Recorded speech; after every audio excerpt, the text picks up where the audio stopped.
Caitlin, it still says I need permission. The link, you have to go into the actual document and do a share, click share and add people that you're sharing with. I'm gonna need everybody's emails. Okay. If you make me an editor, but you gotta go in, oh, you did? It won't, oh, maybe it thinks I'm, hold on, maybe it thinks I'm in a different. Absolutely. Yeah, might be pulling from a different email. Hold on, let me check. Yeah, I just can't get it from my phone because it thinks I'm in a different email address. You want? Yes. Am I an editor? Oh, yes, you have. Oh, thank you.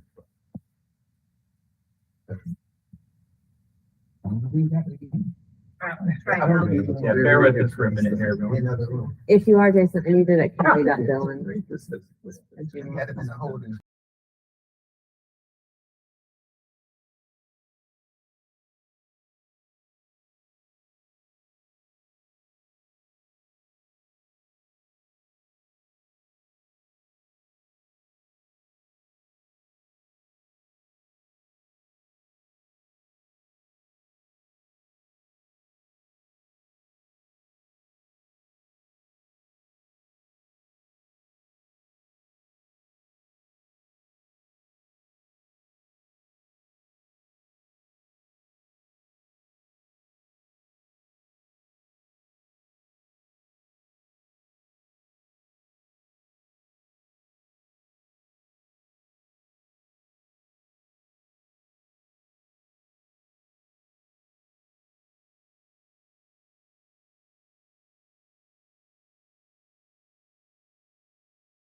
Okay. All right, let's go ahead and call this meeting of the Jones College Prep LSC to order. It is Wednesday, September 15th at about 6:10 p.m. First of all, we're going to do a roll call here. Megan, are you able to take down who we have? Sure can. Looks like we are missing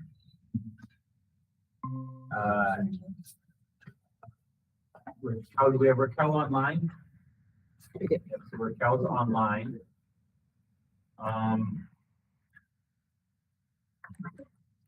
Emmeline is missing. She will be here. She's coaching the tennis team in Painfield, I believe. There, something like that. Yeah. Something like that. I thought that's what I heard, but maybe not. Other than that, I guess it's probably a fine time to say this. Ron Foley has resigned from our LSC. So he will not be in attendance because he is no longer a member of the LSC. Everyone else is actually in attendance in person today. So that's wonderful. Do you have all the names? I'll move on just in order of time. There's all the names. Perfect, thanks. Easier. Yes. The first thing we'll do is do a roll call vote on virtual member attendance. And so, as I said, we have Raquel online here. I make a motion that we approve the online attendance for Raquel. A second. Second. Okay, do we have any questions on that at all? All in favor, say aye. Aye. All opposed, say nay. And any abstains? Okay, so that passes unanimously. The next item here is the approval of the agenda for September 13th meeting tonight. This was circulated last week. Everyone had a chance to review it. I received no amendments, so I assume that means everyone's good. So I motion that we approve the agenda for September 13th meeting now. Do I have a second? Okay, Ryder seconded. Any questions at all on the agenda or anything? Okay, all in favor, say aye. Aye. All opposed, say nay. And any abstains? Okay. Next item is the approval of the minutes from our August 31st meetings. Again, those are circulated pretty quickly after the meeting, and they should have had plenty of time to review them. No amendments were sent, so I assume that we're good with those also. So the first one I vote on is the August 31st regular meeting. Make a motion that we approve those minutes as submitted. For the second. Second. Ellie seconded. Any questions on those minutes? Any concerns? Okay, all in favor, say aye. Aye. All opposed, say nay. Do we have any abstain?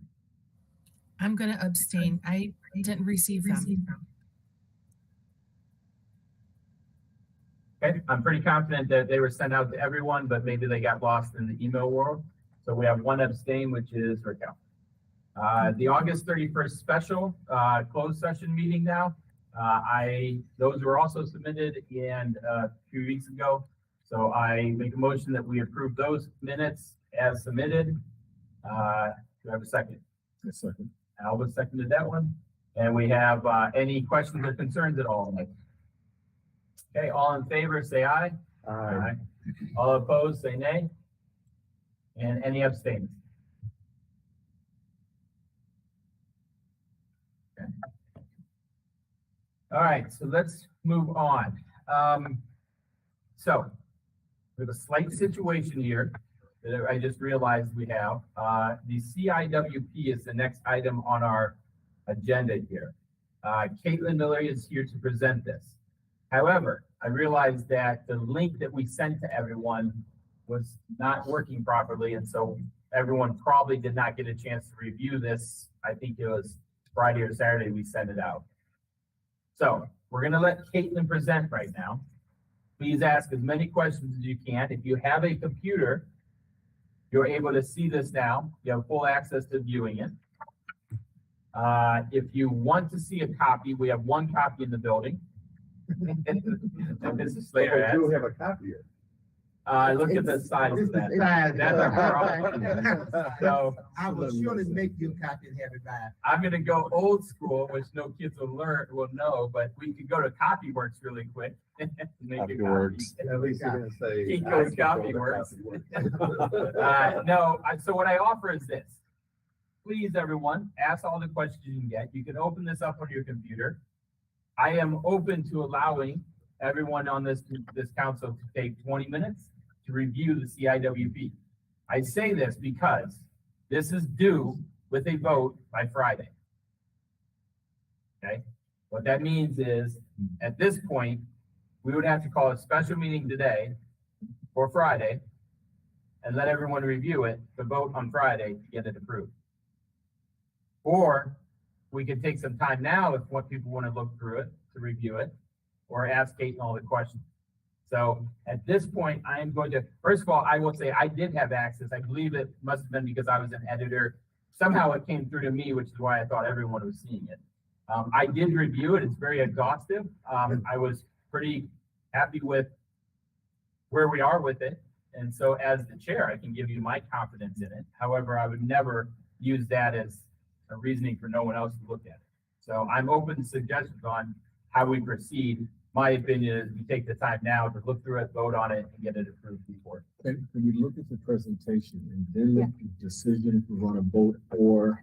postpone? Absolutely, Okay, because thank you. I'd that's like to see the 100% gonna happen. I just want to make sure we're all on the same page. That way you're not dozing off during the presentation and then think, oh, no, I don't have time. Well, I would say suggest, we don't have access to computer. If we could look at the singular copy. Right there it is. So can we take a look at that? There you go. You guys get to share that. I know you guys. So I will Right. explain why this is on tabloid paper as well Because as we in the can read it. presentation. Yes, we are. Right. So let's do this. Let's go through. If we get done with the presentation and people have concerns, we can take some more time on it. Otherwise, we'll move forward. So we'll turn it over to Caitlin right now. 1 second. This- And real quick, I'm gonna jump in here. I'm gonna say this. I don't think it's gonna mean anything, but we do have a public comments section after this presentation.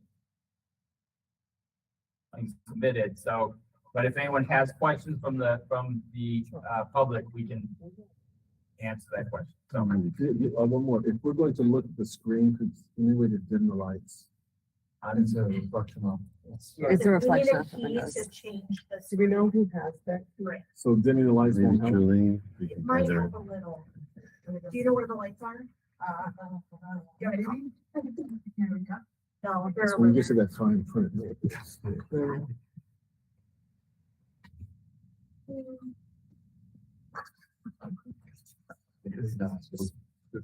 Behind the, let me. Thanks. No, go back.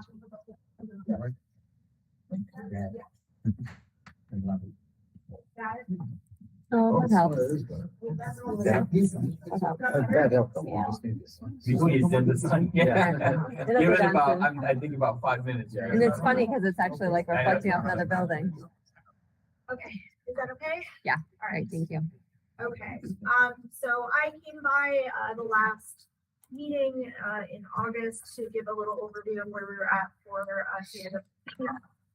So again, I'm Caitlin Miller, I'm the English department chair here, and I have been, leading the, CIWP team, which I call CWIP, which is in inversion of the letters. So, I'm going to just kind of go over some like quick stuff just to recap, and then we'll get into kind of the meat of the document.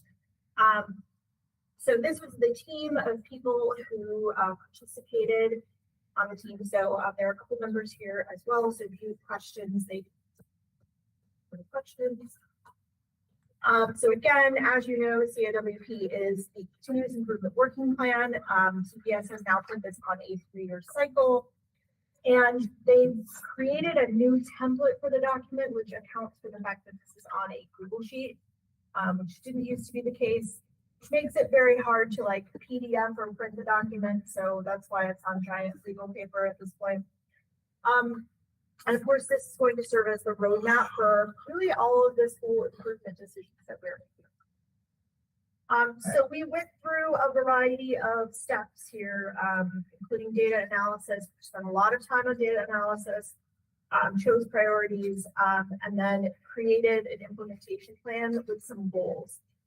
And I don't think, as you read through the document, that the goals are going to surprise you. I think these are a lot of things that we as a school have been talking about for several years. And so the goals are going to really center around some key areas that we see needed.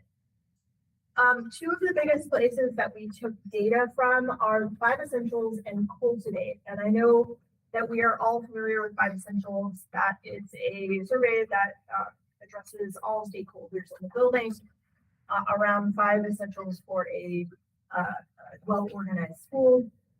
I'll go into a little bit of that data as well. But last year, CPS rolled out something called Cultivate. Cultivate is a student survey that measures students' classroom community. So how do students feel in the classroom? What are they getting out of their academic experience? And Cultivate produces for schools a list of 3 areas to grow in. And so this is a really unique survey that gives us insight into how students are feeling in our building. This is a little bit of graphic a graph about like the five essentials. So, this is from 2023.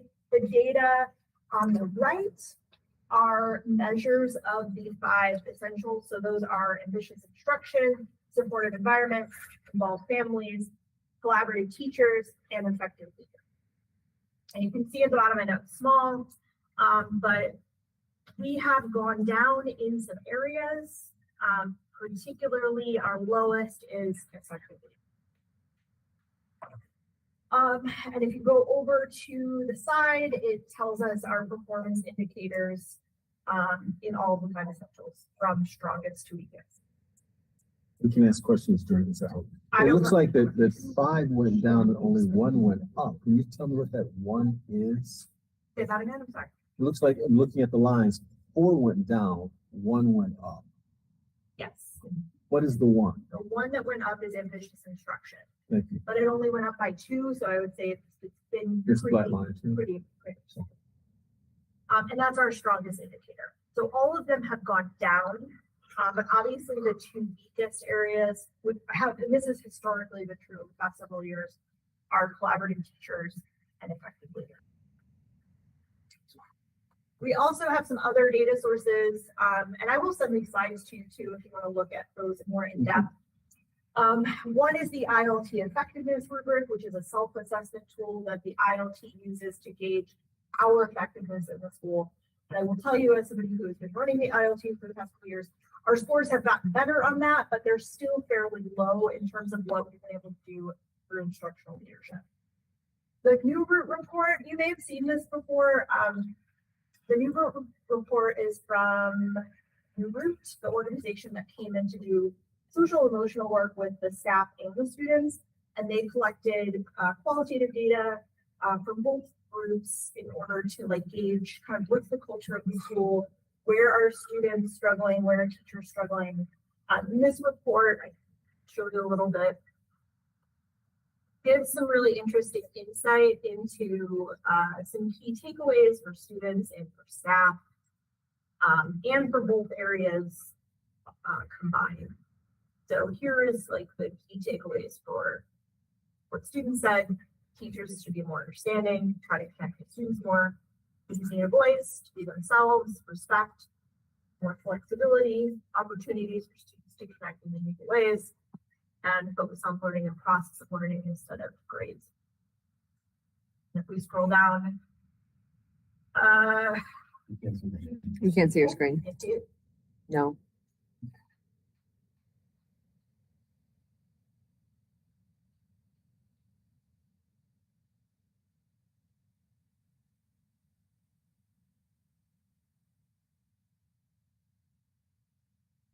You might have presented your tab only. That's fine.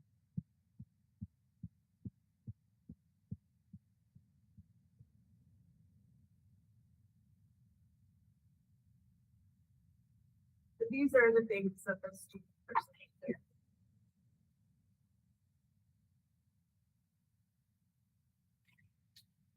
And teachers said similar things.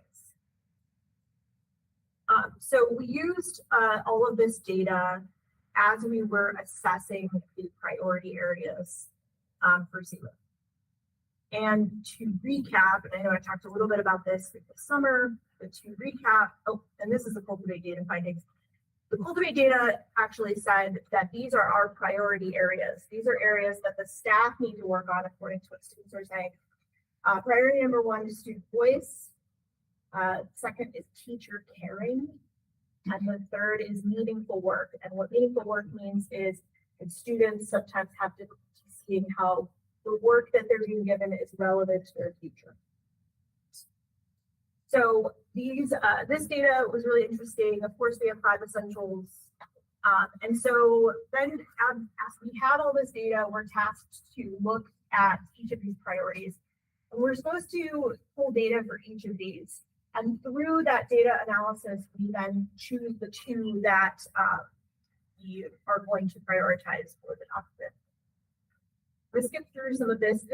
Unless, are you interested in talking more about some of the data specifically that we used? I Just mean, one- yeah, go ahead. No, go ahead. You're fine. Do you ever compare this to national averages or something else that we can do the? So there comparison isn't with? like a national average on like new root data or, a lot or cultivate. So it's only our own historical data. Yes, And that's it. however, we can compare the schools in like 5 essentials. So you can easily access schools like Dayton and Northside and Young and look at their 5 essentials. Has that, or has it been done in the past for the selected enrollment schools? Yeah. And where do we fare? Generally, We are quite low in effectively comparatively. Okay, and can I ask a question? Did you guys pull all there's a lot of data points here, but they're all survey based. Did you pull any? We pulled data from everywhere. I just pulled the ones that I felt like you would That see support and what you're doing? that- I mean, I did not pull everything because I didn't want to like turn this into data. No, no, analysis. I get it. I want to make sure that like we're academic. Was the academic data considered as well? Yeah, we Okay. looked at grade data, we looked at absentee data. This is my folder of data. These were all of the documents that I had. So we looked I can't at, see it. so we looked at quite a lot. No, I can't see it. Oh, sorry. Yeah, you're not sharing it. We looked at quite a lot of data here. Cultivate 5 essentials, grades from different levels in the year, distribution of grades among grade levels, ILT effectiveness, MTSS data, new root discipline data, attendance, cultivate. We looked at specific demographic data. We looked at post-secondary data that was provided by the district. We looked at specific partnerships. So yeah, we had a lot. to Okay, choose from. great.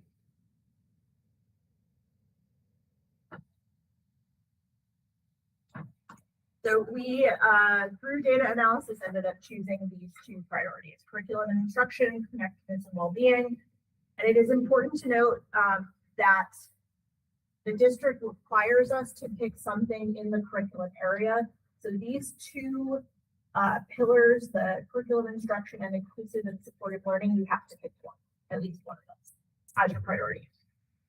So we picked for ours based on what the data was telling us, curriculum instruction and connectedness and well-being. Curriculum and instruction is obviously going to be around our organization and curriculum and instruction.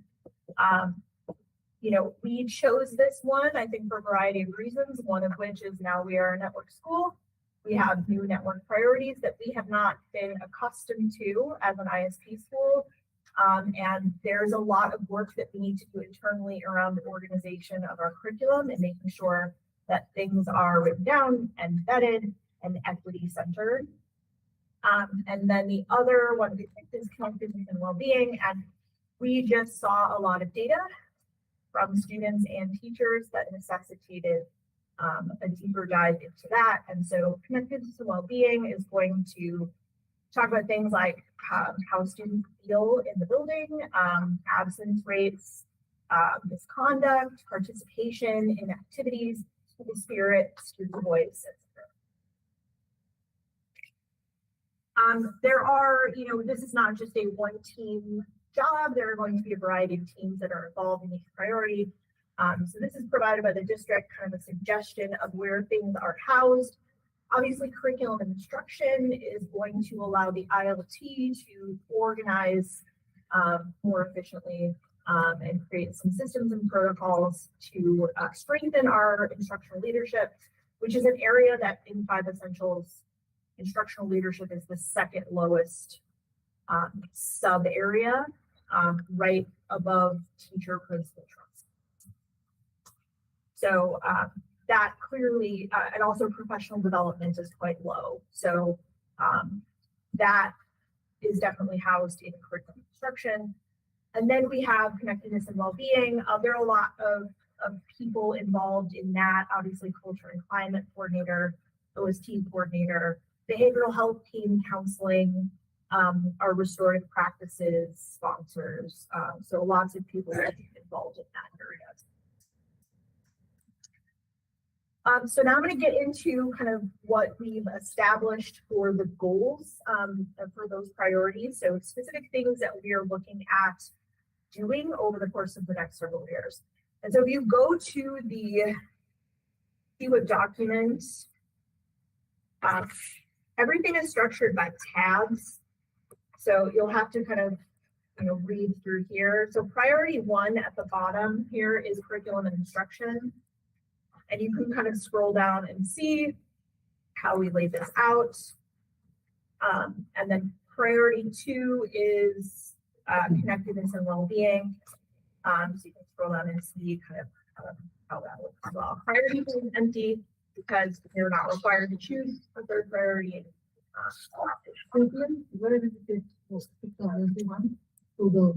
It's a tab on the bottom. It's a tab on the bottom. Are we looking at the indicator Excel sheet or is it somewhere else? Yeah, it's that Oh, sheet. that's. You see it? Oh, okay, we are on the.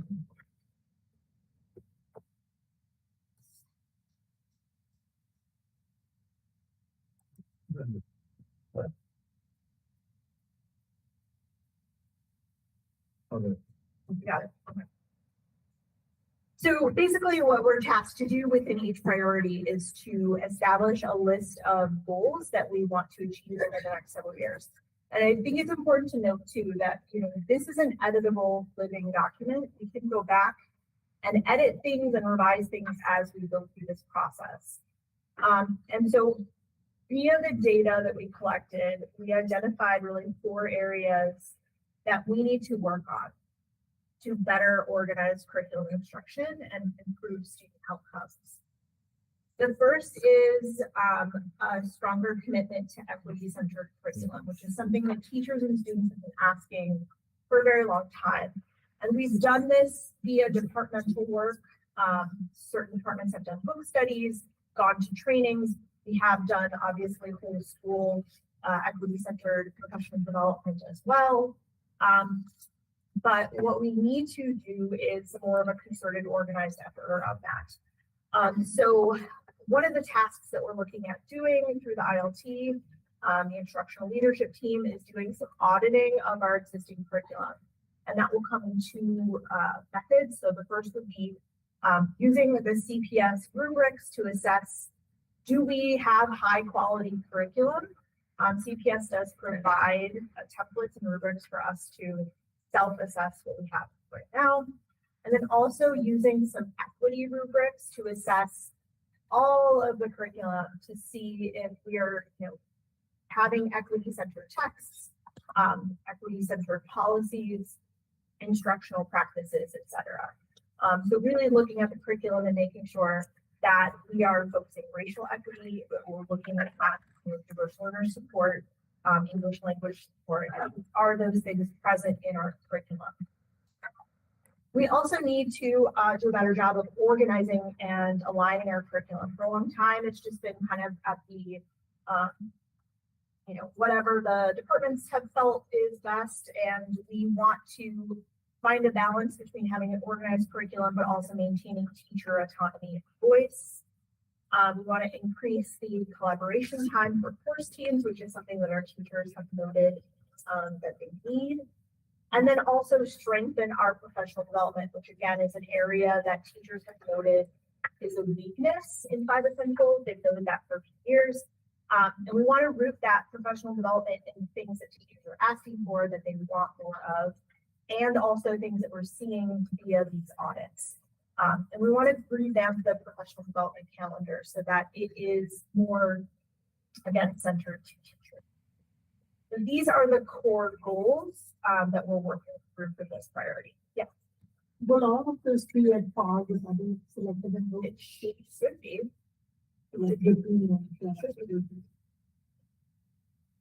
I mean, we, as an ISP school, we've had a lot of autonomy and freedom for a long time. And we all know that our selected enrollment schools have gone through a bit of change over the past several years too, with an increase in diverse learners. And so we're all sort of, I think, working in this same, we're all in the same boat as selected enrollment schools and needing to kind of look at our curriculum with a critical eye and making sure that it is accessible to all students while still maintaining academic rigor. If you guys have anything to add? Okay. Any other questions on this priority? Are you're gonna get to like how you're measuring these things, right? Or is that, Yeah. okay, okay. And then connectedness and well-being, these are the goals that we've started to establish as well. So obviously, students and staff have been asking for us to do more with their faculty. That's pretty apparent in a lot of the data that we've looked at. So one thing that we wanted to do was to audit existing policies and procedures, for instance, around discipline, and do more focus groups and affinity groups. Students have asked for things like town hall meetings, where they can vocalize their needs and their concerns. We know that we need to address stronger SEL supports, and particularly using Eagle Lab to do that. Eagle Lab has, we've struggled with finding, kind of what we want to do in Eagle Lab. So one of the things that we wrote into the CWIP was to create a stronger team to lead the effort around the Eagle Lab, and also like think about specific grade level goals that relate to social emotional learning. We also wrote into the CWIP to revamp and restructure the Student Voice Committee, which is actually a requirement from CPS that schools have a Student Voice Committee. So we're looking to make sure that has a stable sponsor, that sponsor goes through training, and that students can join. And then we are looking to elevate our communication protocols throughout the school, organize around clubs and school spirit. Mr. Hilbrand does great work around that. And then also elevate and publicize our restorative practices work, which is led by Mr. Healy and Ms. Logan. So these are essentially the goals that we're looking to do over the next 3 years. This priority.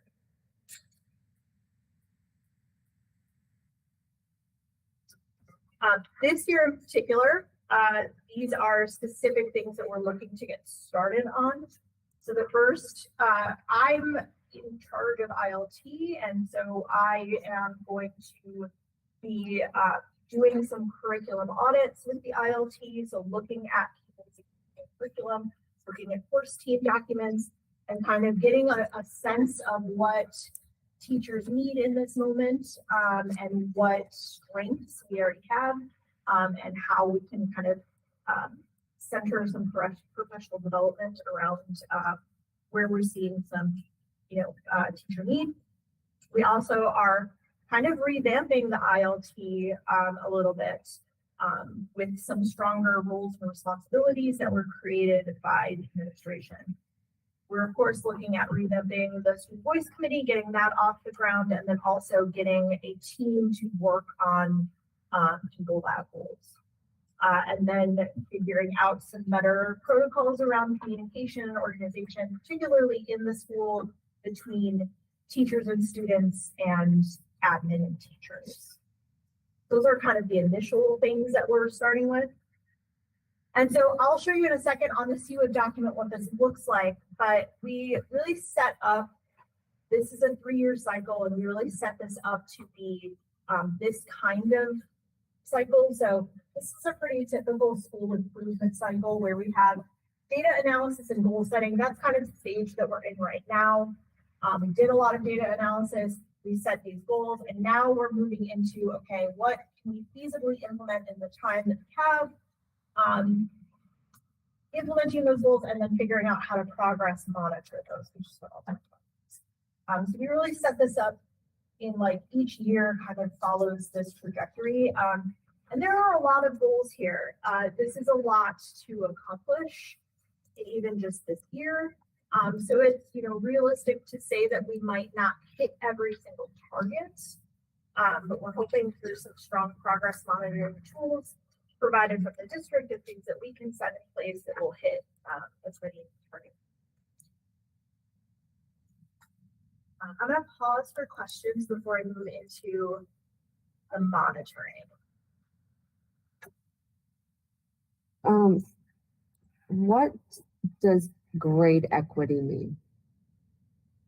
Grade equity? Yeah, it was Grading equity. Yeah. So, using more, equitable policies around grading. So we've piloted, several teachers in the building have piloted systems, myself included, that are deviations from the standard, very traditional methods of grading. Not that they don't get letter grades or things, but we've been experimenting with things like portfolio-based grading, standards-based grading, et cetera. And so there is a larger conversation going on amongst teachers about better ways that we can support students through more equitable grading policies. One of the things that students have noted is that they sometimes are weighed down by the detrimental effects of grading, right? And how can we make sure that their learning experiences are less focused on points and achieving those points, and maybe a little bit more focused on intrinsic motivation. And I don't know if any of you want to speak to some of that, feel free. I want to speak for students. I assume like you're referring to sort of the like so-called playlist system. The playlist system that we use, the APLA, yeah. Yeah, I had that last year for maybe I have it this year again. And I think, well, it's hard for me to like judge as from the student, like the effectiveness of it, but I'd say it. I liked it personally, and this is why it's hard to judge objectively, but I think I'd like to say it's not like, I guess if you aren't familiar, it seems like, wouldn't that make the classes easier, reduce academic rigor, but I don't think that's the case. In my experience, the classes have still been like a typical Jones class. What do you like about it? I guess it's less pressure. It's more like if everyone can take a step back. If you don't get something, it's less like you get 50 on it. It's the goal is to learn the material, not to meet deadlines that might be arbitrary otherwise. Not to say there aren't deadlines that are There's still deadlines.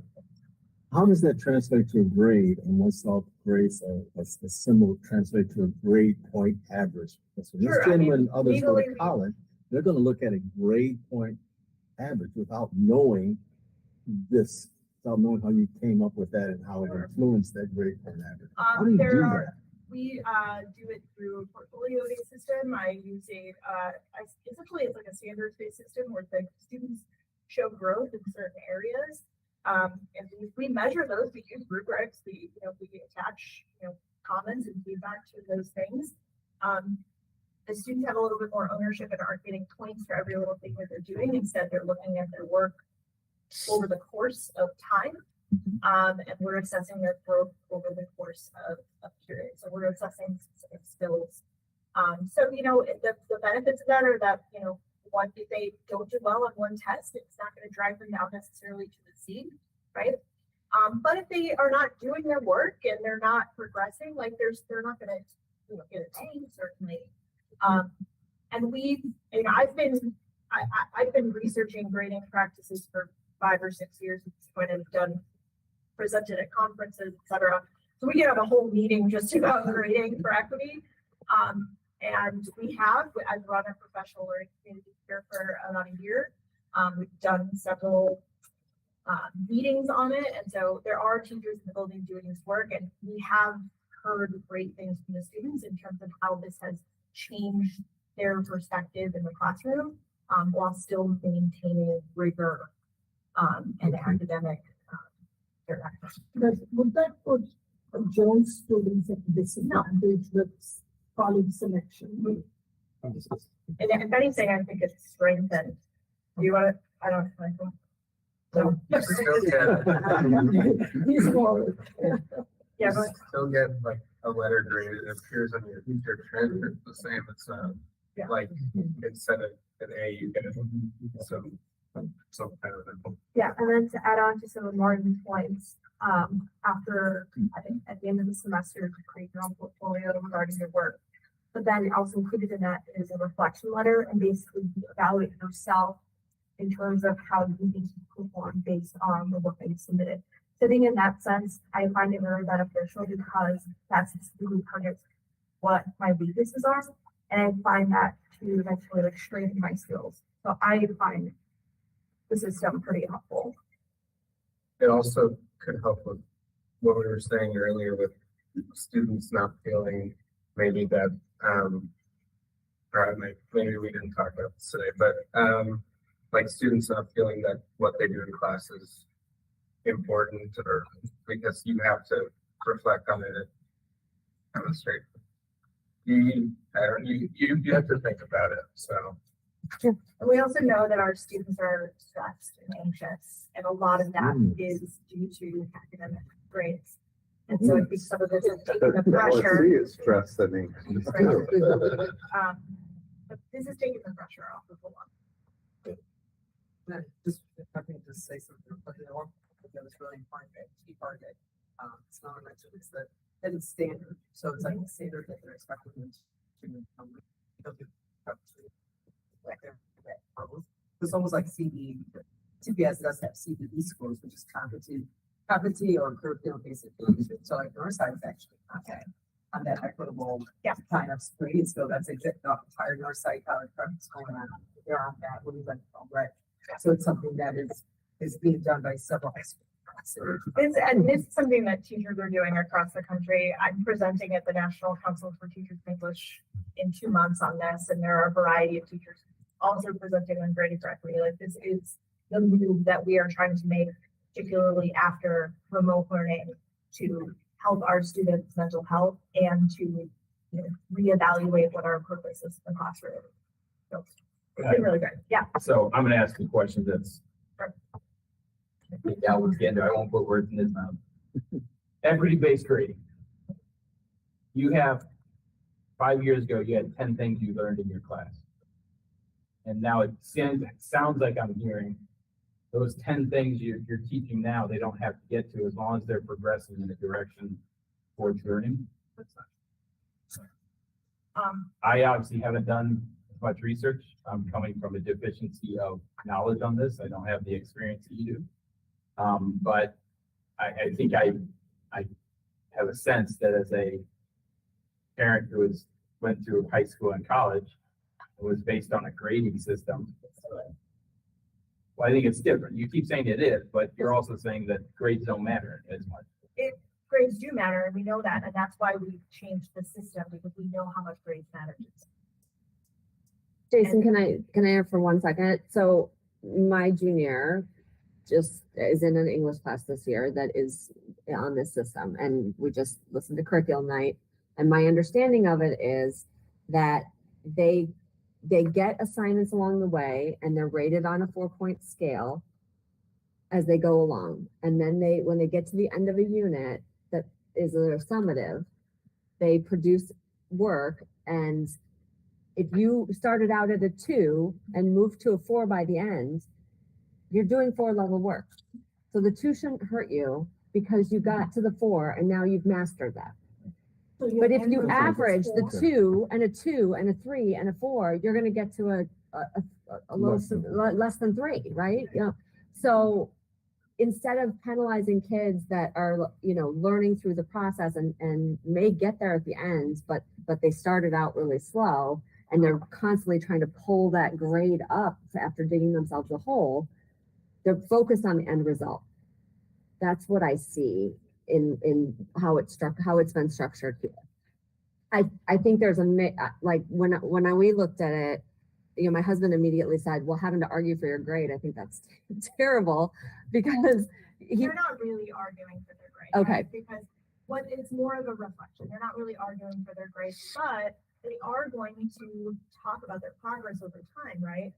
And so, we've had students like in a traditional class, they have an 89.4 and the teacher won't increase the grade, right? So maybe a student could sit down with the teacher and say, hey, this is why I think I did get that, right? Because really does a 0.1 matter? And so I would encourage you, and I would say yes. Sure. I think that this change is scary for a lot of people. I think it's been scary for teachers. I think it's very scary for parents. But I think the response from students and how students feel about it has been monumental. And I would also encourage us to think about that. We are not asking in this document to make a large scale change in the building. What we're asking for in this document is that this is one drop in the bucket of conversations and professional development that we need to have as a staff. So we're not looking to tell teachers that they need to change their grading practices now, nor would we want to, but we want to give teachers an opportunity to explore new ways of grading to address the mental health crisis that we have in this building. Do you think we could potentially see like how, so like, I guess it could be persuasive to see how AP scores are affected by. AP scores have gone up. Okay. As we've Of done. course they have though. That you're basically telling us that you don't have to do any, you can do minimal work to the end and you get a full. Well, let me give you an example because I really want to dig down into this. By what the example I just heard, which you agreed to, was if you get a 2 and a 2 and a 3 and a 3 and a 4, at the end you got to the 4, which is the competency in what you're trying to learn. Would you agree that example? We have levels of where they fall on the scales, yeah. And if they get to a 4, you're saying why should they be, harmed or punished for the 2s and 3s while they're learning because they've learned what they need to? But that's the case with any class. If I go in and perform a test, I will point out my issue with this. I've told my kids throughout all their school, even into college, that one part of high school and college is completing things on time through a process. Okay, so what it feels like is now you can kind of.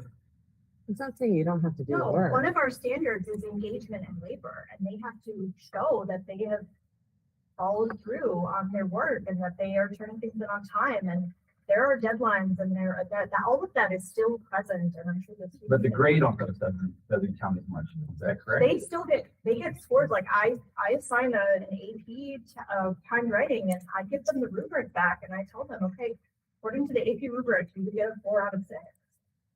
I'm currently in AP language, Mr. Anderson, on the pointless scale. And it's definitely not encouraging us to do less work. I still get all my assignments done. I still have, 1 or 2 assignments each night, or still active in class. It's definitely not discouraging to do the work by any means. And I actually feel like I am learning more in the class and outside of the classroom. And I don't know if this is a regulation for all the English classes or just Mr. Anderson, but he has a policy where if you're not turning in work, he kicks you out of the class. And he starts grading your stuff. So I would agree with that. I guess We have a lot of guardrails in place. I would offer this. The 3 students that have spoken here are obviously high capacity learners because they've decided to join an LSC and give it their time. So I would 100% support that I see you 3 doing exactly this. Me, if I was a student now, I would be doing what I needed to get by. And then I would study the last week and get a 4 and. But that you wouldn't get an A based on that. You wouldn't. And I've been teaching inclusion classes here. I'm now an AP learner again after several years of teaching inclusion. So I've been teaching students with IEPs for the past 6 or 7 years here. And they have, by and large, they've done better. And I think, learned a lot more through this class. And for a lot of them, they historically didn't really like English class. And so I would really encourage, and I'm happy to sit down and talk through materials, and I'm sure other teachers would as well. But this has been really revolutionary for a lot of our students, not just the high flyers. And I would say that kid would not get an A in my class. That kid would probably get a C or a D. Because even though they may. But they learned what they needed to learn. They learned right? what they learned, but they didn't follow through on the habits of being a responsible student in the classroom. And so I don't want to derail this too much. Yeah, I more. don't either. I think But I would again encourage you that this is not just This is not a mandatory goal or anything that we want to put into this document to say that we all need to change our grading practices. But we do need to reflect on our grading practices, and we need to reflect on how grades affect our students, because our students are saying that. And that's a responsibility that we have.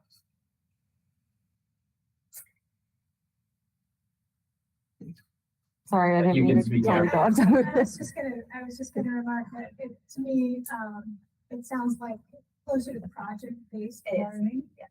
which is closer to like the kind of thinking that we want our future white collar workers to be able to do when they go out into the world and leave high school. But I don't want to like spend too much time, I want to leave the, professional educators to make these decisions and figure out like, that it makes sense and that's right. And I want to talk about, how we're going to measure some of the stuff. Yeah. So this is, the measuring is tricky because some of these things are hard to measure, particularly in the connectedness and well-being area. So for curriculum instruction, I can speak to some of that as the ILT facilitator. So one of the biggest things that we're doing to measure the curriculum in our building is to audit currently. So CPS has provided some templates and rubrics for us to do assessments of our curriculum. To basically see whether or not our curriculum meets a high quality standard according to the district. So that's like our first real big step. And we also want to do an equity audit, and there are a variety of templates that we can do to do that. And we're going to kind of work in the ILT to figure that out. One of the other things that will help measure some of this is going to be obviously teacher surveying, student surveying, and the ILT distributed leadership effectiveness rubric. So that we can kind of assess if the ILT is grown and we're able to like make better strides in providing, instructional support and professional development. Of course, the biggest factor that will be measured is growth in grades, right? Seeing if we see any jumps in grades, particularly for students with prioritized diverse learners, for example. So we have a variety of, I think, quantitative and qualitative measures to see, where we can. I'm looking at the bottom of Sure. the sheet and it lists African American males and Latino males. Yes. Are those the two Those are biggest two gaps? priority groups, because when we were looking at the data, we saw that those two groups had the largest gaps. Okay. So we want to work towards higher growth. And of course, in the CWIP, we have to include performance goals and practice goals. So practice goals would be practice shifts on the part of the teachers and staff, and then performance goals would be quantitative measures that we want to be able to hit at the end of the session. So that's Are you measuring diverse learners as well? yes. Okay. Yeah. We're measuring all groups. We Okay. identified the two that we saw as The biggest.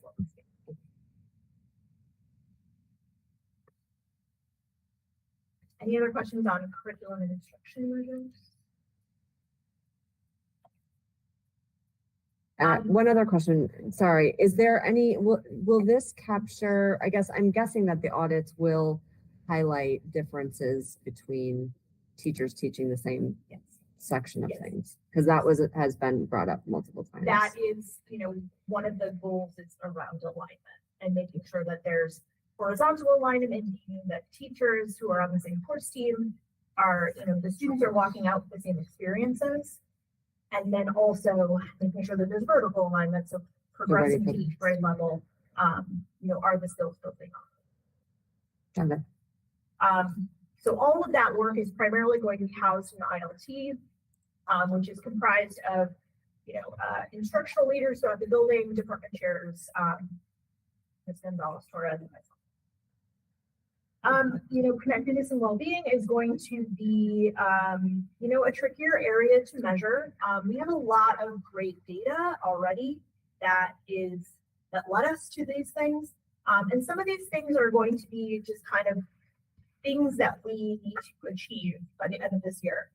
So at the end of this year, like, do we have a functioning student voice committee that will, that is doing the things that it needs to do, and that is, measuring student voice and promoting student voice throughout the school.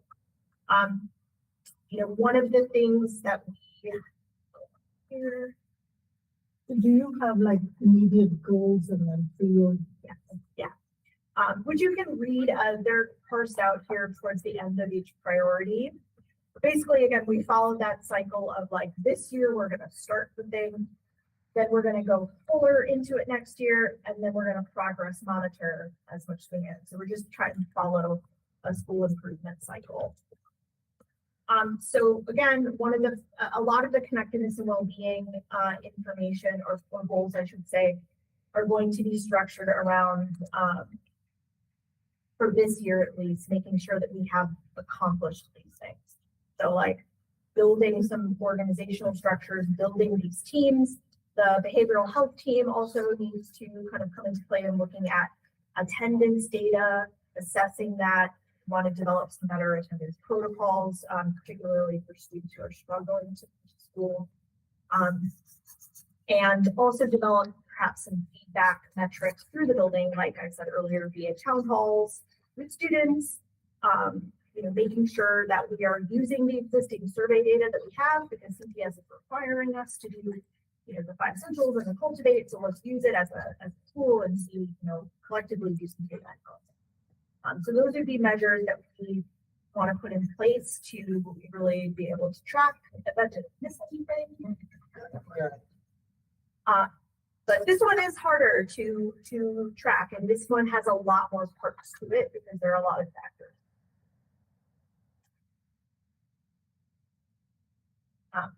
But definitely down here for our specific performance goals, one of the metrics we want to look at is looking at the cultivate data this year. How many more of our students are noting stronger positive school culture and relationships? So like, has that increased on the part of our students since the last 2 years? And then of course, increasing it. You say increase, do you have a percentage in mind? We don't, for attendance we do, right? Yeah. Because I think, honestly, like, for example, right now, I'm a little concerned. There's specifically for about like 40%. Mhm. And we are maybe 1.6. Okay, I mean, that's something I can understand and quantify. So I think, what are we hovering around 90%? We always shoot for the high 90s. We've always been like 96, 97. Okay. We're usually in that range. And so when I'm seeing not the typical side of it. So, because if you can translate that to, we want a 2-point increase Right. or a certain percentage increase, We can- it's something I can get. Yeah, my we head can around. certainly add that Yeah. percentage. Okay, I think the network also has those benchmarks related. They have to lots us. of that. Okay. The cultivate data noted, about 25% of students were saying that they didn't feel like there was a positive student culture. So we could probably create a quantitative measure for that. So that's, I feel like I've spoken for hours today. You need a break? I've been teaching all day too. Do you have any questions? I do. Yeah, About teacher professional development, sure. is there anything for that? For that. Yeah, for teachers. So we right now have something scheduled, particularly around MTSS structures, because we just started doing the STAR 360 screener to make sure that, we're catching students academically who might need extra supports. So a lot of our professional development has been centered around that. What we really want to do is look at the curriculum that we're collecting and be able to assess need based on what we're seeing, and also listen to teachers in terms of what they would like to see more of too, because the best professional development is going to be teacher centered, right? What are teachers saying that they need and want to spend time learning? So we're going to use those metrics to get really structured. But we definitely need to do a stronger job of, developing a professional development calendar. So we wrote a lot of these goals to be structural, like let's put these structures in place this year so that we can be set up for success in following years and also set a new administration up for success.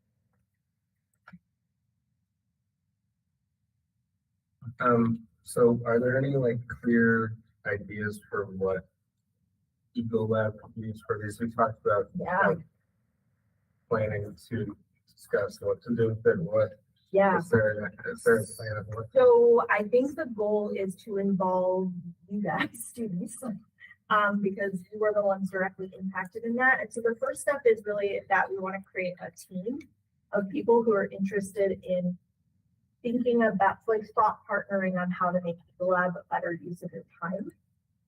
And so for things that you feel like we could do, like what are goals that you want to see? So like, for instance, at the 12th grade level, do we want EcoLab for seniors to be around college planning, right? So, but we want to get that information with you guys, and we also want to involve teachers who are very interested in making EcoLab a stronger part. So that's the first step. So I don't want to commit to anything around like, this is what we're going to do in EcoLab, because we don't want to make those like overarching decisions, but we know, because you guys have told us, right, that we need to.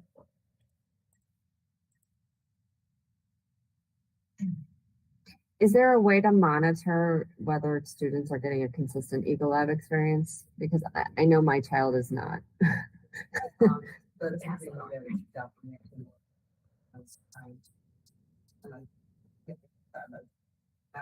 passionate like right now, but Right. it's like there are expectations, and if they're like, once we have this plan out and we created this scheme, and this is what we're gonna do during senior lab, you know, the seniors and the juniors and sophomores and freshmen, if they're not doing that, obviously that falls under evaluation. So when it's time for that, you know, when we started doing SELs 2 to 3 years ago, you know, we walked around to see what teachers were actually doing it, and there's a group of teachers that were, they were totally enthusiastic, and there are some teachers that weren't, so Right. it's just, it's definitely be reflective, brings evaluation, because it's part of the professional, it's part of their domain 4, which they're supposed to do pretty much doing what we're asking them to do in a short amount of time. It's 30 minutes, so it's not even a full 30 minutes, because if you think about it, it's like if kids get there, Right. by the time they leave, it's probably the activity or whatever they do is.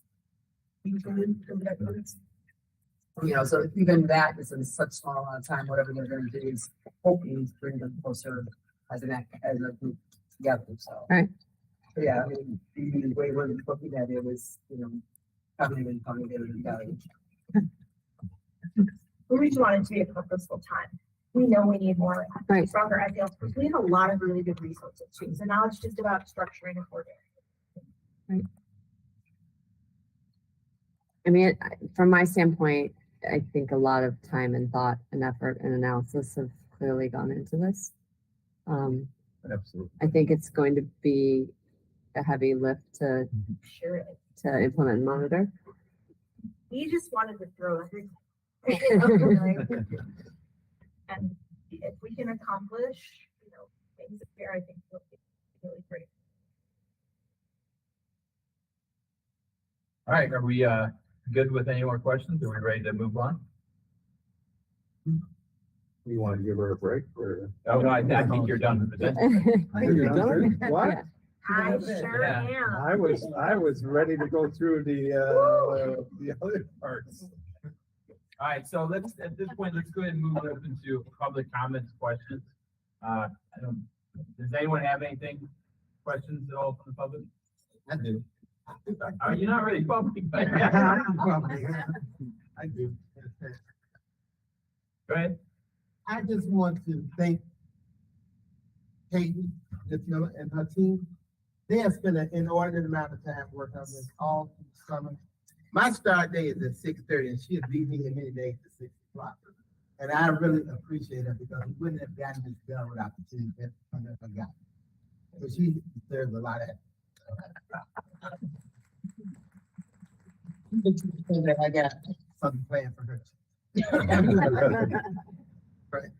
Thank you. Hopefully it's not tickets to the Sox game. It's better than that. Better than that. Okay. Oh. All right, so I think our next item here is to vote on the CWIP. So I think I'll open it up to the question I had before. Obviously, that was a very extensive presentation, so thank you, Kate. Does anyone feel like they need more time to review? Well, I'm probably gonna review more of this, but I feel comfortable in making a vote. That's what I'm asking, so. Yeah, you can always review it, as Kate said, Yeah, this is a but I'm working just saying, document. I'm ready. It is a document that always can use input and can change over time, and, you know, it actually probably does. It's a living document, like the I'm Constitution. gonna edit it tomorrow, actually. At 6:30. And I know we have to have another, we have to have two LSC meetings. So where it's yeah, we presented will on, have to so. be monitoring presentations Okay. for sure, yeah. I And do what's, have, what's the time period for that I'm monitoring? not sure, presentation? because they changed things around, but we can. Yeah, first you guys will send us their expectation calendar. Oh. Because it did change. They said they gave it such for this one, so I'm sure Okay. whatever they. Because it used to be due in May and now it's in September, so they changed it. Yeah, they changed it around, so I'm sure that they're back. I do have one question for you, Caitlin. I did have an email from a Jacqueline Smith. Yeah, she worked with us. You got, Okay. so she wasn't listed on there as a member, but. you That was did. my bad. She connected, okay. And then we do have some interest from the LSC to Okay. have a member. Yeah. Can they reach out to you Yes. and join? Sure, we will have some progress monitoring meetings, so we're not gonna meet super consistently, but we do need to like take a look at the measures and see where we're at, and that would be really helpful. If any of you specifically have data analysis background, that would be even wonderful. She's been an incredible resource She is to an us, so yeah, definitely. I have a question too. This is looking into the future. So I know that you've been working over the summer a lot on this. Who takes over beyond you? Like, when does that transition happen? Is that like a period that we have to like decide on who those people would be involved? Because it used to be parts of the LSC, and that was reviewed every year, I think, right? So this is a longer cycle, so this year is now a 3-year cycle, so it's shorter. If you're asking who's gonna take the lead after I do, or they'll focus. Okay. Are you leaving? Maybe I'll stay forever, I don't know. I was gonna say, if you're planning to leave that we don't Maybe know cross about. that bridge when we go. Well, I guess my point being is that there was some criticism of the previous LSC with good measure that the CWIP that we had in place, there was members on there that were long gone. Yeah, One of the people they had listed is no longer here. I'm just curious, is there a plan to, or a thought to add those replacements, or how would that work? so we had a full team prior, so that we had like stretched the limits of 12, so like I left Mitchell on there because he was part of this, Sure. and he spent a lot of time with me on writing this document, and so, but, as if people leave the team or step down, we definitely can new people, and it's probably a good thing too, to get new eyes and allow new staff members to participate in all of that, so that's probably something we have to build into our progress. Okay. Okay. So I think at this time we're ready to take a vote here. So I make a motion to approve the CWIP as was presented. Everyone has it in their possession now. A second. You can have it back. I will For a look, second, I know how can I- many hard copies I get them done by Monday. Just to clarify, it's the CIWP. Yeah. Yeah. CIWP. Yeah. Yes. Yep, seconded by Troy. So any questions or concerns other than my statement of what it is? I'll second. Oh, it's already second. But we got all in favor, say aye. Aye. All opposed, nay. And I abstain. Okay, motion passes there. All right, let's go move on then now. We'll try and move a little bit quicker here, so we got a number of things to go about here. Reports as needed. I'll start here. with the chairman's report. Obviously, we're still moving through the principal search here. I think we made some great progress. We've had some interviews. The candidate field has been narrowed down. We are working through the process. I will leave it to the rest of that to our update from Kelly here a little bit later. But that is coming. I did hear that we had a good resolution to the choir situation. So I think that's a positive that staff administration worked with the choir department. We got that covered. That's good. I think one thing I'll note, which is going to be coming up with Friends of Jones, we have a huge need for volunteers. That was our whole point. Oh, well, they're gonna get double teamed on it. So you want me to save it for then? No, go ahead. Let's double it up. Listen, guys, everyone remembers homecoming, how great it was. We need volunteers. So I guess if anyone's on this call, please volunteer. I'm probably gonna go against my daughter's best wishes now and have to volunteer, but I will do what I can around her. We'll put you in a stairwell. Okay. For real. I'm actually not kidding. You know, I'll get one of those glasses with the big ears and the mustache. You have no idea. Who's that funny guy? Can I add to your that, Jason, though? I was just looking at the volunteer sign up. We still need about 66 parents to sign up. Unfortunately, if we don't hit that 100 volunteer marks by Friday, we will have to postpone until we can get that. And I'd also like to point out the number of people that we're asking to volunteer is about 1.5% of the total population of parents and caregivers at school. So we definitely have the people to do it.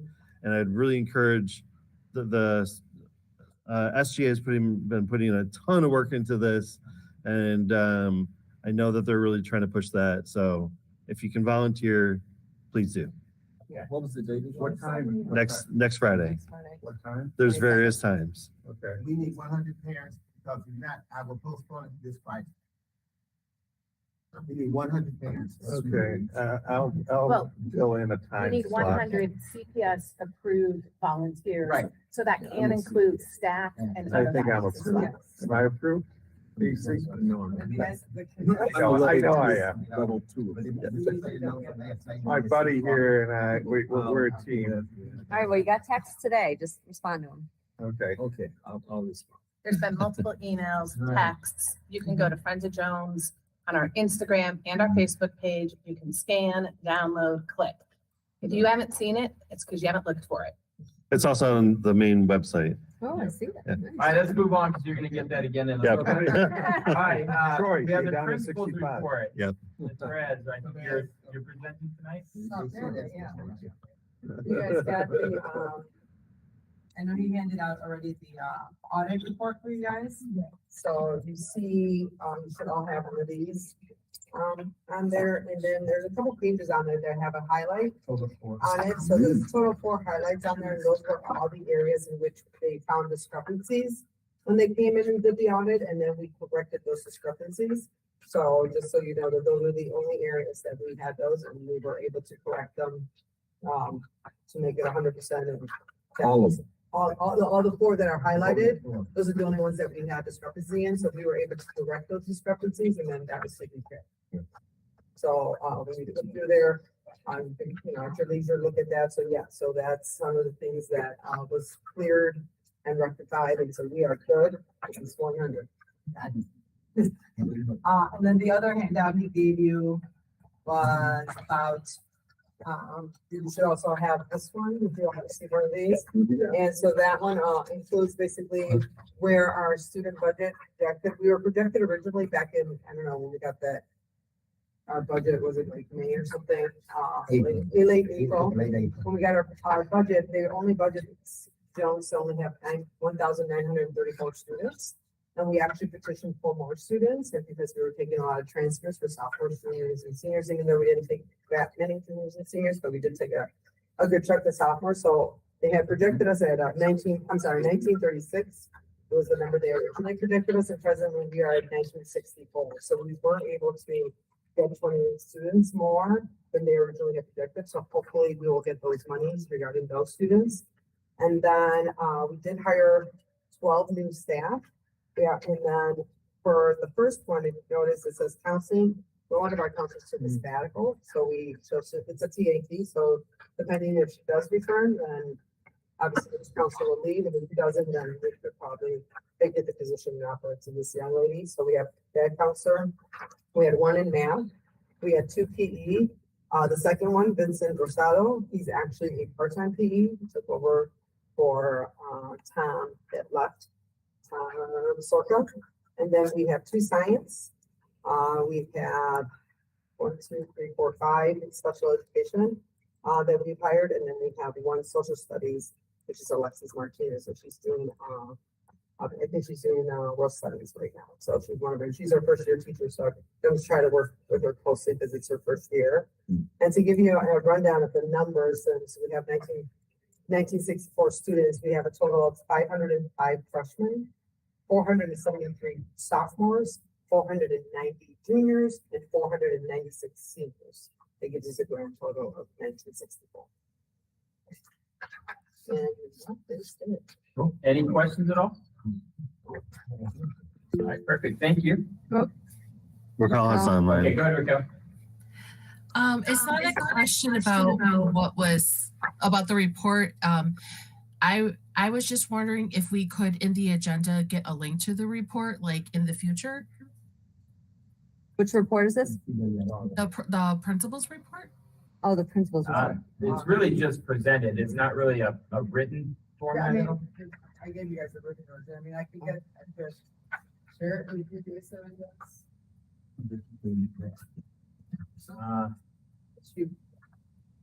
Yeah, I mean, usually we had one that was a longer one, but, I mean, it could be anything here, so. yeah, okay. I'll talk with you after this about that. So, Thank you. there really isn't much on this one here, Raquel. Raquel, do you want me to scan the sheet with like the new positions and the covers and stuff and send it to you? I can scan it on my phone.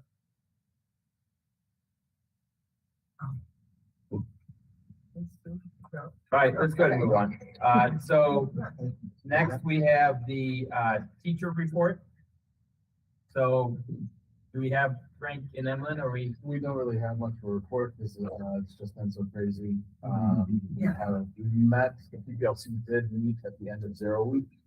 When we had a meeting then, the opportunity to meet with the administration. And they'll pick that up again. Yes. okay. How about student report? We do. Okay. We do. Although it has already been touched on. Those who don't know, I'm on SGA, and this morning we had a meeting, and I was asked one thing, and that was to talk to the LSC about getting volunteers for homecoming. But Good it job. seems President Jones is handling that tonight, so I'll leave it up to them. But that is just the one concern for this. Okay, we know what our concern is for the night. All right, okay, let's move on. There is no BAC report. They have emailed me, they'll be here next week. Now it's President Jones. Well, What do we have? can you guess what I'm gonna talk about? You come forward. Can I what? Come forward. So, because right now you're Oh, being blocked. Sorry. Hi, thank you guys, everyone. My name is Lainey Canterbury Weinstein. I'm the chair for Friends of Jones. I'm also joined here by Christine Jimpis and Linda Llewellyn, who are working on, as chairs and working on the committee on the board as well. Number one topic truly is Friends of Jones getting volunteers to come out. It is a 2-step process. One, you need to receive your CPS approval. And then the second one is then we would then need to also sign up with our Sign Up Genius so that we're able to monitor and identify what the different things are. As I said, any parent can do it. And honestly, like what Jason said is true. Like none of our kids want to see our faces in there, but we also can't rely on other people doing it for us. So people are going to have to step up and do it. There are ways to make you less visible maybe. Truly, there's the opportunity to work in the coat check, although that might be full. What we're really looking for is the roaming volunteers. We will be able to move you in and out of the gym, up and down the stairwells, and in different spaces so your kids don't have to see you. Although I'm sure Martin would want your mom right there, say hi, right? So I think we've done a good job of filling kind of all the periphery positions, coat check, check-in, elevator monitors, and we are about a quarter of the way there for the roaming chaperone spots. You just need to be 18 and a CPS approved volunteer. So if you have a older sibling at home, alumni of Jones that wants to come back, they can go ahead and get the CPS approval, and they can also come down and volunteer. I tried to talk mine into coming back from Boston when she said no. So if you have a spouse, a partner, a auntie, my mom wants to come and do it, you gotta cut the line on that one. But grandparents can do it. The key thing is to go to CPS. You have to fill out the form there. Then you send a copy of your ID or drop it off to Miss Tracy Rayburn, and then that'll get you approved in the system. It really only takes like 2 or 3 days once you do it. You can sign up on our form, but we will be checking to make sure that everybody's approved next week. So that's a primary thing. So you can sign up before you. Yes. But you have to do both? Yes. Yes, but you can do that. I am going to recommend that the school also sign that sign-up sheet that so far has only gone out to parents, that they also share that with any staff that may want to come. And in the past, we've had staff bring their spouses or partners as well, so that your partners can get a taste of what you go through every day, maybe. I see you guys are excited for that. So we want to make sure that this is special. Last year we did not have enough volunteers, and I think that it contributed to maybe not, there was some things that us as parents that were volunteers that would like to not go through again this year. So just saying. The second thing I have is I have some documentation that I'm going to need the LSC to sign, because you signed it once and I need you to re-sign it because I cannot find the signed copies of it. This is from our June meeting. And then we're also submitting our fundraising accounting proposal, and we need some signatures on it. Okay. We are going to do Buddy Guys again. The date is not on the tip of my tongue, but it is at the end. It is the last Wednesday of October. That is 25th. going to be the 25th. That is the 25th. It is going to be a fundraiser. So same pricing as last year, $35 pre-ticket. That gets you a buffet meal. Our Jones Jazz Band is going to be playing, and Buddy Guys is also getting us some of their talent to come and play. Oh. It should be a really fun night, and that we will also have tickets available at the door for just a little bit more. So that's going to be something that's really fun. We have our next board meeting actually on Monday, the 18th. The fun thing with that is, unfortunately, apparently, whatever we use to swipe credit cards at back to school night was on a global tech glitch.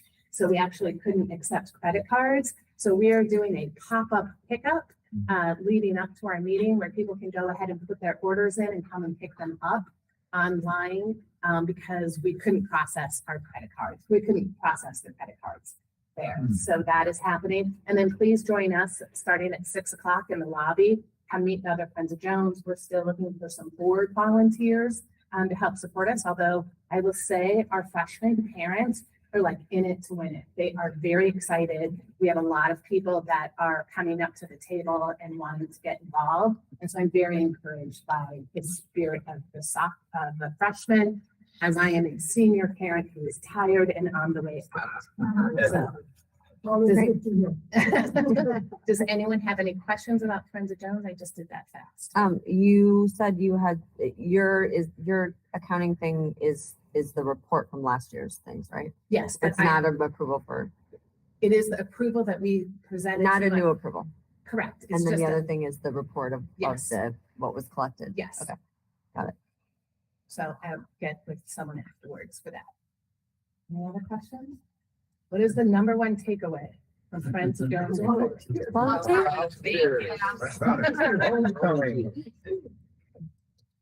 All right, thank you very much. Next item is budget. Budget. Okay, so we kicked off with our first official budget committee meeting last Wednesday, September 6th. And we have a new financial manager, Latasha Sanders, and she seems fantastic. We didn't get all the reports early, like before the meeting, so some of our discussion was kind of in theory rather than digging into the details. But some of the things we did talk about was, sorry about this, I'm just kind of looking back through this. We talked a lot about some of the things that we kind of were left unfinished last year.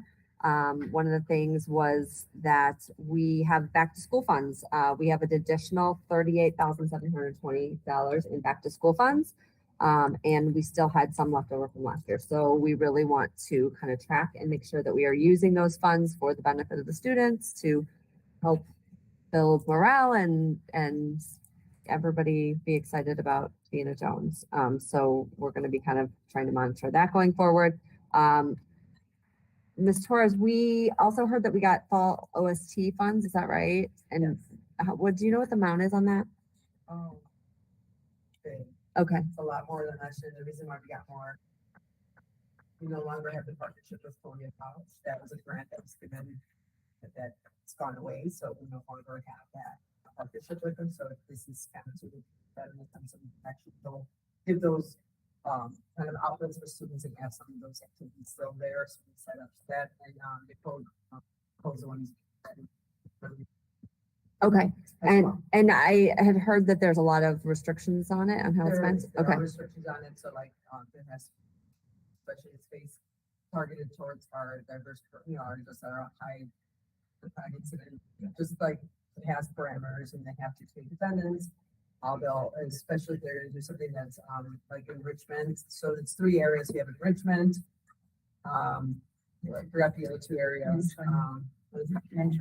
Mentoring, and there's enrichment, mentoring, and one more like academic. Okay. So like if they're doing something academic and they wanna do like tutoring kind of deal, Uh-huh. they're gonna have to take attendance, they're gonna have to use one of the CPS websites, which is called Breakthrough Minds, or one of the links or apps that they have. So there are gonna be parameters in which has to be used Okay. on it. So it's a little bit more Cumbersome. structured than it was Yeah. previously. It's because we got a lot more money. Okay. Well, that's positive. That's a good thing for our students, right? Okay. And then we also talked about parking. The school is still trying to work on securing additional parking, street parking, with aldermen and things like that, and trying to figure out how to alleviate the additional parking costs. And that is still in the works as of right now. And then moving on to the things that we need to vote on. We have checks. We have one check. 1 second, sorry. Oh, this was just what you gave me.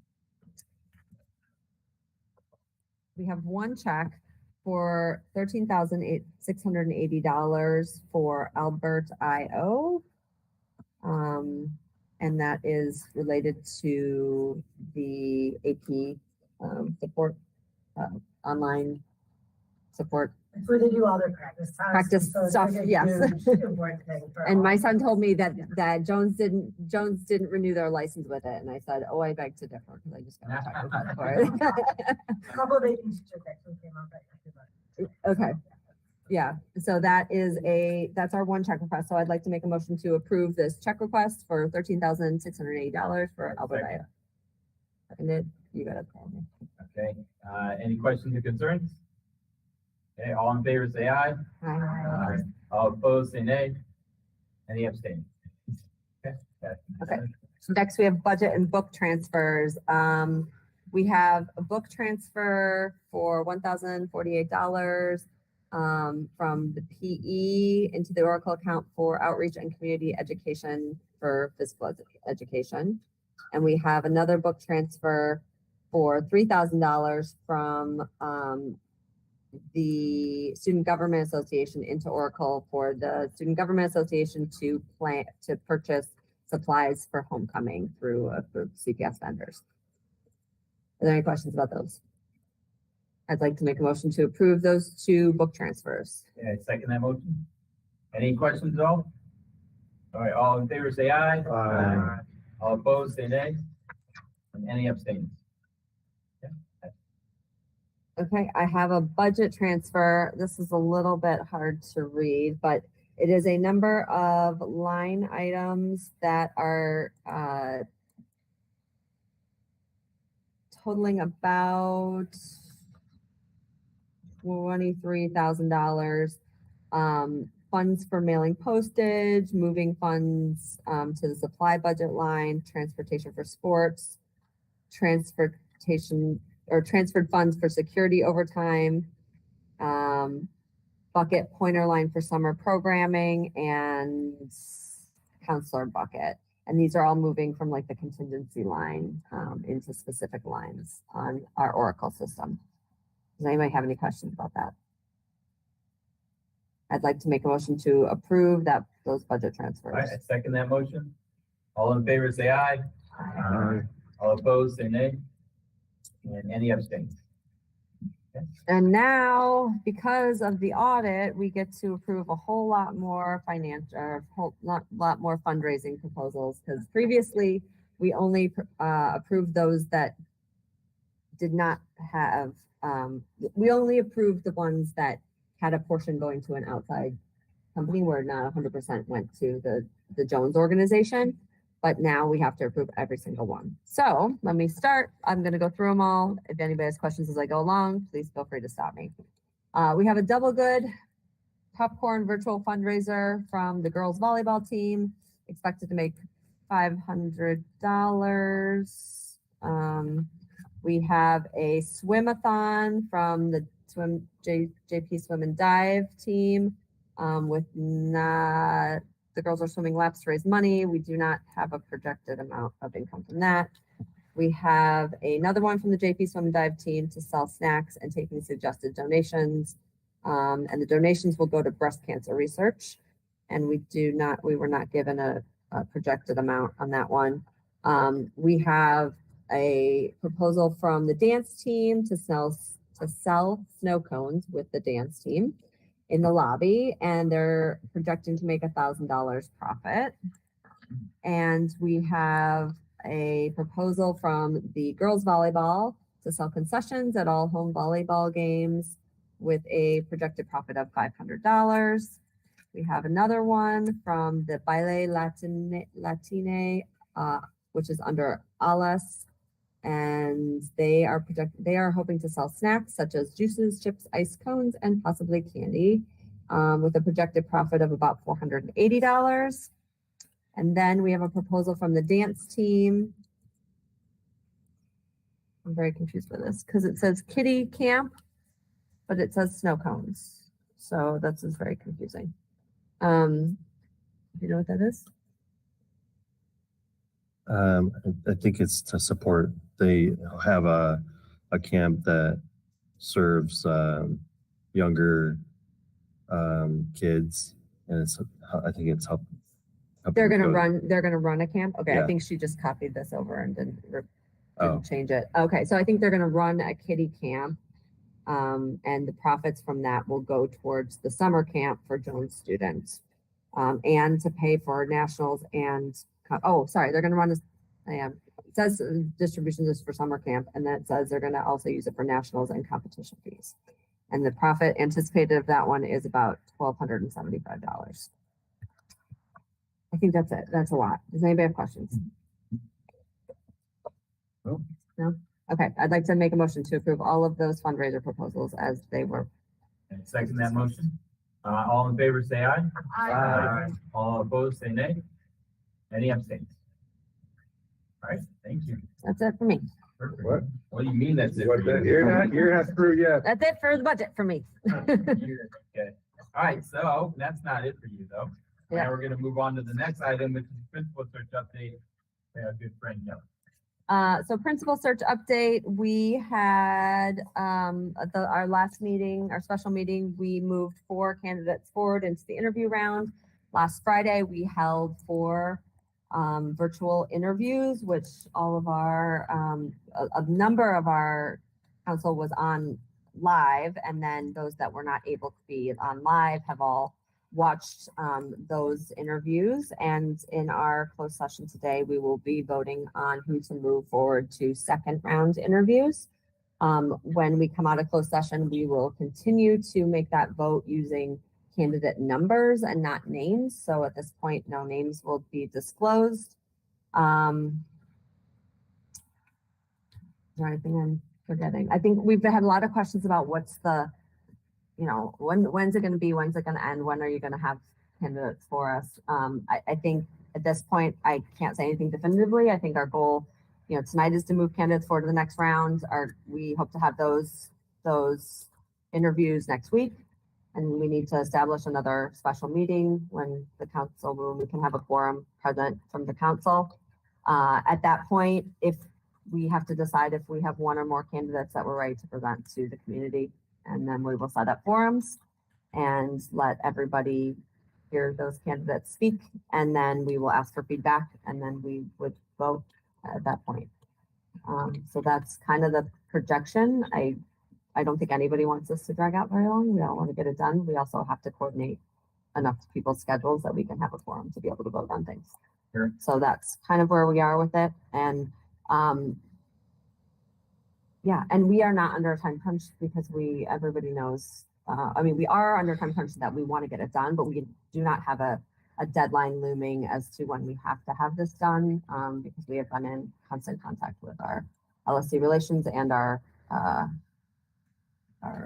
network chief, and they are. So as long as we're moving along in our direction, we don't have a 30 or 60, 90 days, there's no timeline like that. Correct. Perfect. Thank you for notifying. And that is it. Okay. Any questions for Kelly at all?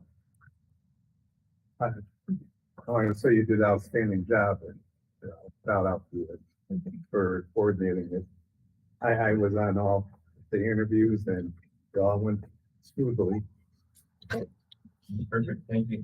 All right, let's move on. So I think we're almost done here, except for our closed session. So old business, we've already covered the choir situation. Positive recognition. Do we have any positives? You mentioned the choir situation. All I have that.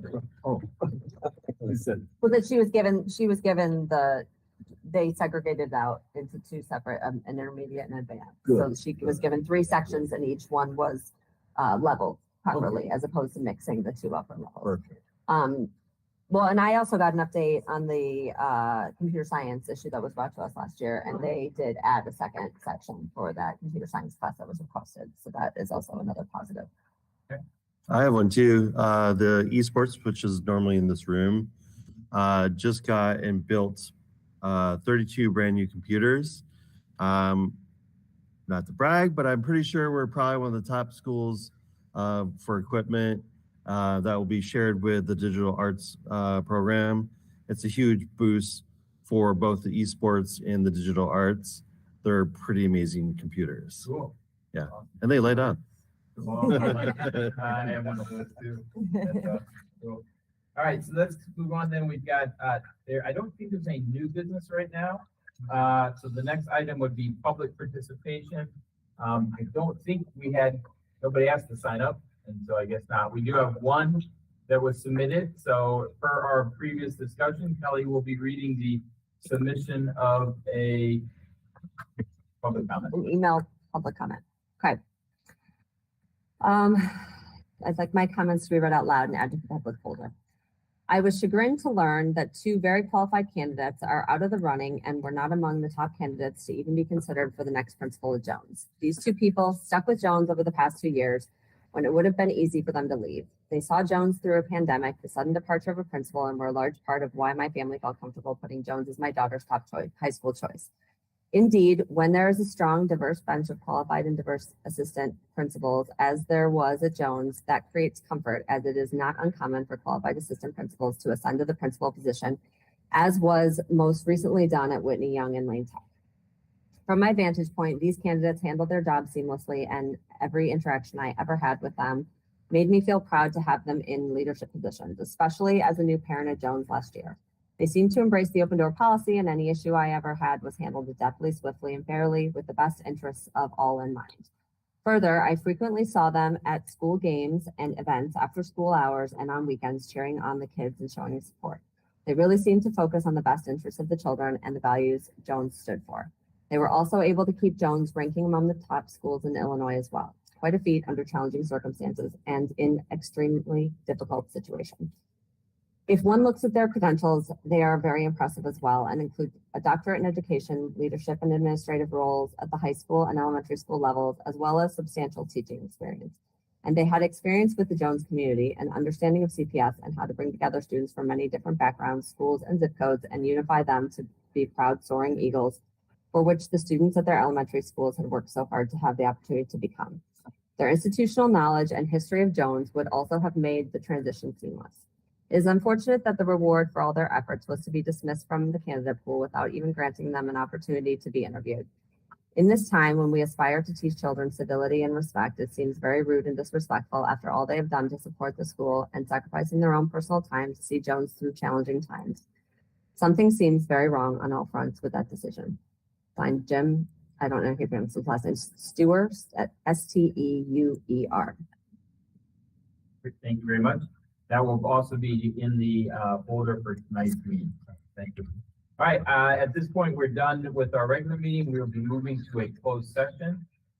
So I will allow everyone to leave. We'll then go to a closed session. We have a subcommittee assigned. Just one. Can I run to the restroom? I'm gonna run to the restroom. How you doing? Me too. Oh, yeah. Hi. Oh, yeah. Oh, I mentioned. Yeah, that's true. Tuesday. Okay. Then we have I appreciate you do this. Prayer. You know that. Well, I had a sad prayer. Okay. But she's doing a wonderful job. You know, we have really. Yes, no. Yeah. I want to go out and see it. Absolutely. I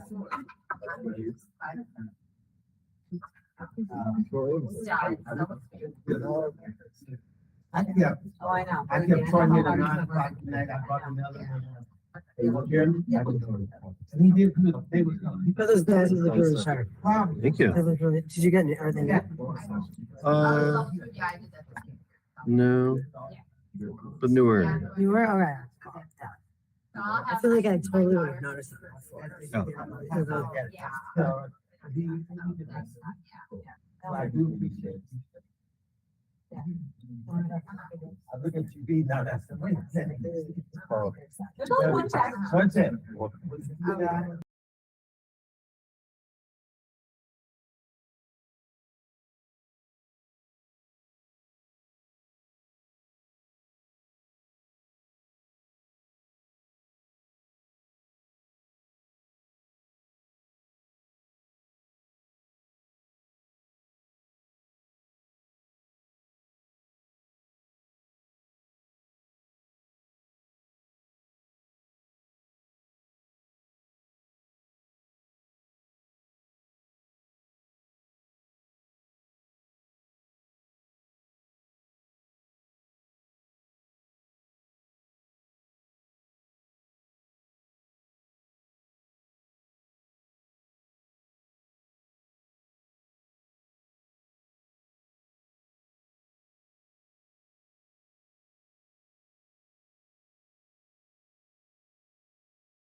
we're giving them, plenty of notice on these dates and times. Yep. So that's things are ready to come in order and, Are live again? Okay, all right, so we're back in session here in an open session. After much discussion, we have decided to move, all right, have to vote.